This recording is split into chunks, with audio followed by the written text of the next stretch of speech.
You are a kingdom woman. You belong to a king, and he wants you to embrace your empowered position as a woman of God. When God is chiseling you, it's hard and difficult work. He wants to shape you in your marriage, shape you with your children, shape you on your job, shape you in your life circumstances. I don't care what your background is, what your circumstance is. You are a kingdom woman.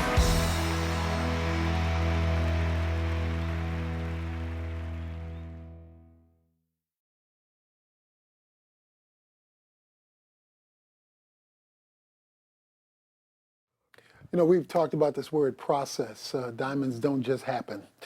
There is a refining process that takes place. And refining precious jewels, you got to add a little heat to it. There's a little fire up in there. And life has its trials. There were many periods in our parenting lives where y'all didn't make it that easy. Wow. Yeah. I don't know what you're I know, yeah, you wouldn't, would you? But as I look back and see, God has actually used many of those hot moments where there was correction or discipline and even some rebellion, Priscilla. No.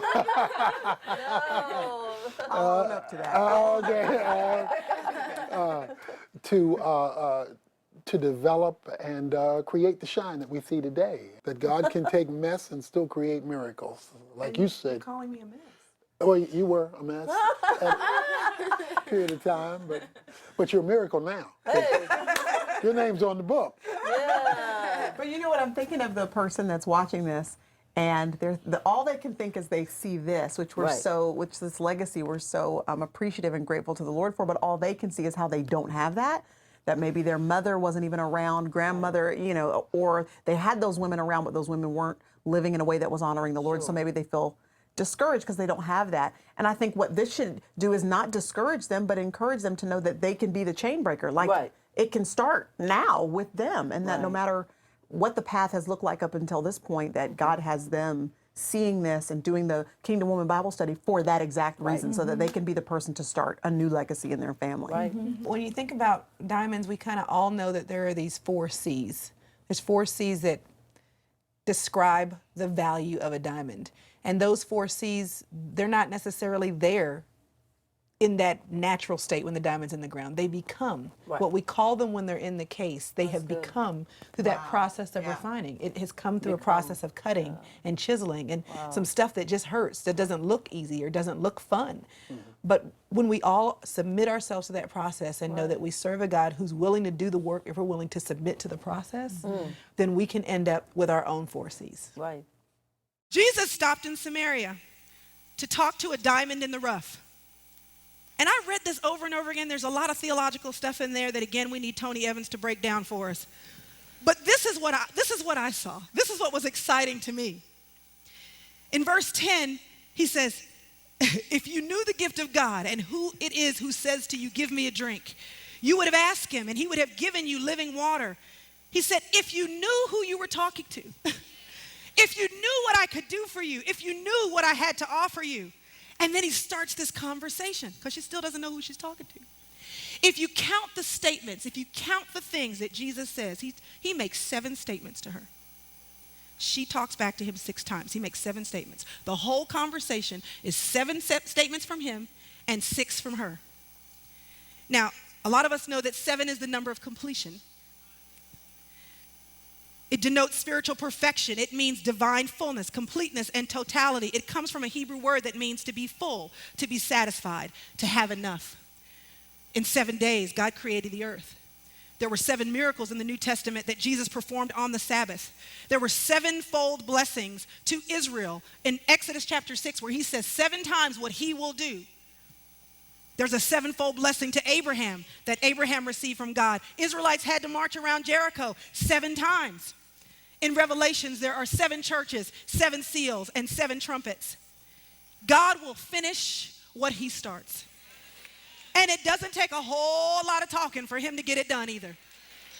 The problem is, we want to talk more than 6 times. Jesus said everything he needed to say in 7 sentences. We like to go on, we like to debate, but are you sure you mean that? Does that apply to me in this situation? Do you know where I've come from? Are you sure? Do you understand what my issues are? And we drag that conversation on a whole lot longer than it needs to go to. But she took the 7.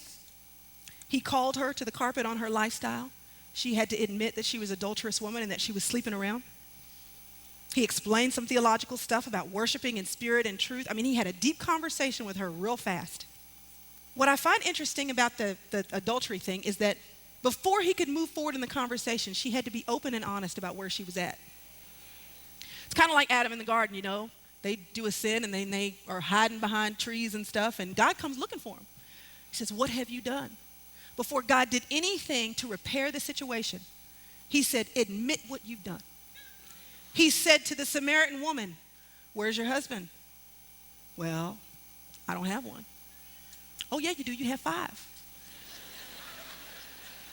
He makes her admit what she's struggling with.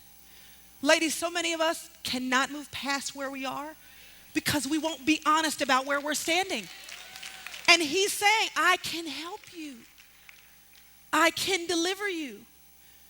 I can take you to a new place in me, but I can't do it with you lying in my face. And I already know what's going on. You're hurting yourself by lying. You're not doing anything to me. I'm God. I know what you're doing. We can't move forward until we're honest. Now, they finished this conversation.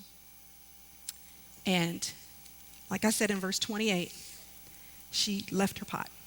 She went and told the men. She had 7 sentences. Conversation maybe lasted 15 minutes. Now, at the beginning of this chapter, it tells us that she came to this well 6th hour of the day.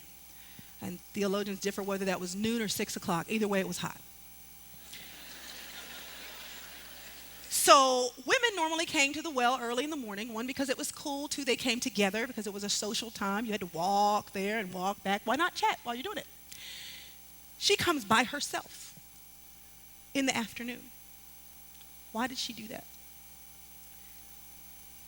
If I had a lifestyle like hers, I probably wouldn't want to be seen by the other women either. I would know that they were talking about me behind my back or to my face. I wouldn't want to deal with the condescension of their attitudes. I wouldn't want to feel judged. I wouldn't want people to look at me and see me knowing how I was living. So she stayed away by herself. But Jesus has a conversation with her. And this woman who apparently was feeling shame and guilt and needing to cluster herself in a corner, all of a sudden has this boldness and bravery and courage to go into town to tell these men about Jesus. Now, you know, if she was sleeping around, you know they knew about her. So a woman who's ashamed and guilty and alone all of a sudden can go and speak with boldness to men who she knows are swapping stories about her. It took 7 sentences for Jesus to completely change the feeling of her character, for him to completely do a work in her mind that despite her situation and despite her discomfort and despite her ineligibility, it took 7 sentences for him to say, you can go and preach about me. Why does it take us so long? Why does it take us so long? How bad do you want to finish that conversation with him? Maybe it takes us a long time because we actually don't make the time to finish the conversation. Maybe we can't finish the conversation because we're so distracted and busy with other things. Maybe we're afraid to let go of the water pot. Now, the significance of this water pot, she had walked all the way from the city, outside of the city, probably 2 or 3 miles to get some water. They didn't have running water like we have in every room in our house. They didn't have a shower and a kitchen and a sink. That was livelihood. And she had walked miles to go get it. You don't just leave a water pot on the side without thinking about that. If she left that water pot, she must have been so full and so excited and so motivated to share what she's been given, the water pot didn't matter. I have gotten living water. I could come back for this physical water later. When God is chiseling you, it's hard and difficult work. He wants to shape you in your marriage, shape you with your children. Lord, have mercy. Shape you on your job, shape you in your life circumstances, shape you even through circumstances with your health. Sometimes those things, you're just like, Lord, if you could just remove those things, it would be fine. This process would be easy. But sometimes the problem is just straight up you. One of my friends said, we were having our small group discussion, and we said, what's in the way of you really getting busy with the Lord? And she said, can I just say it's just me? I can't blame it on anything. It's just me. Can God just help me get out of my own way? Paul thought the same way. He said in Romans chapter 7, what I'm doing, I don't even understand. I'm not practicing what I'd like to do. I'm doing the very thing that I hate. But the wonderful thing is that God is so good, he's not looking for perfection. Beth Moore says he already saw that in Christ, and he's looking for your affection. He's looking for you to jump up excited about what he is doing in you. He doesn't need you actually to preach a message, because she didn't have enough to really be a good theologian. He just needs you to be your message. If people can just see what he's done in you, that's all they need. I can stand here and say that if I look back at my life, I do not feel like I should be standing here. But the word says, again, that all have sinned and come short of the glory of God. Noah was a drunk. Abraham was too old. Isaac was a dreamer. Jacob was a liar. Leah was ugly.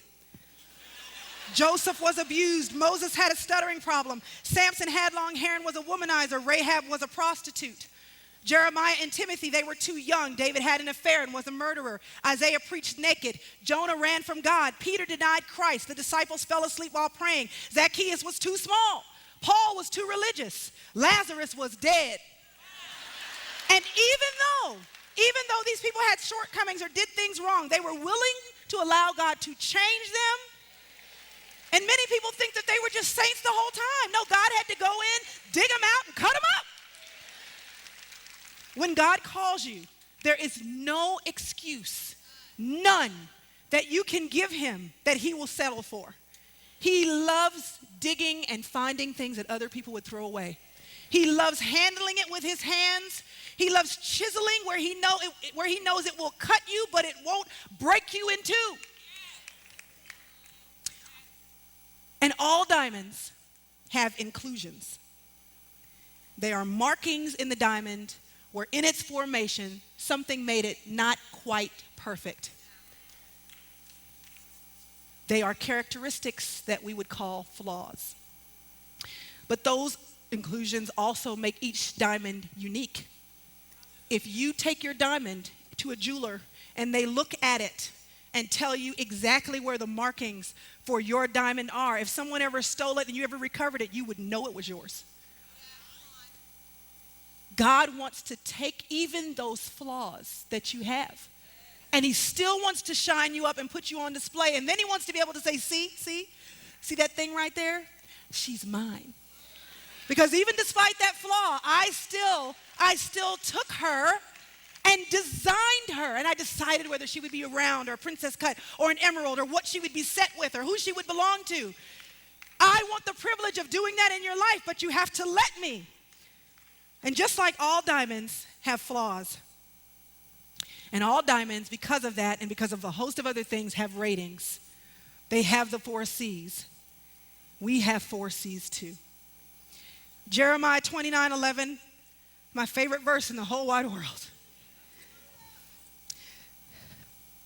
He says, for I know the plans that I have for you. They're plans for your welfare and not for your calamity, to give you a future and a hope. Christ can take your calamities and he can, with the power of the cross, help them make your calling come to be. If you cast your cares on him, He will comfort you, and he will carry you, and he will give you his sense of peace and calm. If you can stop being crooked and stop creeping and stop following the crowd and decide to crucify your flesh, then you will find that God can fill your cup to overflowing. He will be your mighty counselor. He will help you turn a corner, and he will confirm his will in your life. And then you will find that you can rise up and be a kingdom woman. But it doesn't stop there. You still have to continually confess your sins. He will make you clean. He will give you a clear conscience, and he will clothe you in a robe of righteousness. And I'm not talking about something that I've read in a book. My name is Crystal, and I stand before you because God had to have compassion on me. He did not condemn me when I was in my sin, but he has given me confidence to stand here before you today. You are beautiful. You are valuable. You are a gem. You are a kingdom woman created in his image. And I pray that you would cultivate a relationship with him, that you would be consumed with his word, that you would believe what he says about you and your situation, that you would comprehend with all the saints what is the depth of his love for you, and that in him you would find that with nothing else, just him, you are complete.